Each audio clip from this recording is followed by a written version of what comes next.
ఈ ఫోటోలో కనిపిస్తున్న అమ్మాయిని స్కామరే పొగిడాడు.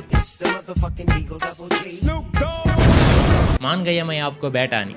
అండ్ తెలుగులో ట్రాన్స్లేషన్ కరెక్ట్గా చెప్పడం కుదరదు కానీ దాని అర్థం ఏంటంటే తెలివైన దానివే ఒప్పుకున్నాను అని అర్థం వచ్చేలాగనమాట. ఫస్ట్ స్కామర్ అమ్మాయికి ఫోన్ చేసి నేను మీ ఫాదర్కి ఒక 12,000 ఇవ్వాలని చెప్పాడు. ఎవర్రా నువ్వు అని ఆ అమ్మాయి అడగకుండా మా నాన్న నాకేం చెప్పలేదండి అన్నా కూడా నేను నీకు డబ్బులు పంపిస్తానని ఆ స్కామర్ అన్నాడంట. ఫస్ట్ ఏంటంటే ఫోన్ నెంబర్కి ఒక 10 రూపాయలు పంపించాడు.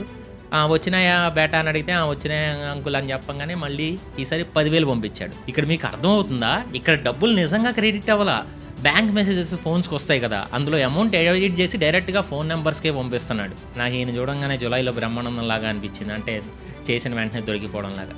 సరే ఈ 10 అవ్వంగానే 10,000 పంపాడని చెప్పానా, క్రెడిట్ అయ్యాయా అమ్మ, అయ్యాయి అంకుల్. ఇంకా 2,000 పంపించాలి కదా, 12,000 పంపించాలని చెప్పినప్పుడు 10 రూపాయలు అంటే వెళ్తుందా లేదా టెస్ట్ చేసుకోవడానికి 10,000 పంపించాడు. ఇంకా 2,000 పంపించాలి.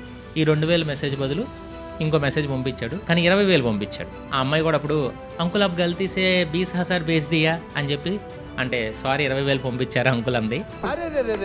పెద్ద సమస్య వచ్చి పడిందే. అప్పుడు ఆ స్కామర్ ఏమన్నాడంటే ఒక పని చేయమ్మా, నువ్వు నీ 2,000 ఉంచుకొని 18,000 రిటర్న్ ఇచ్చేయమ్మా అన్నాడు. నెంబర్ కూడా చెప్పాడు. ఆ అమ్మాయి కూడా పాపం అమౌంట్ పంపించేసింది.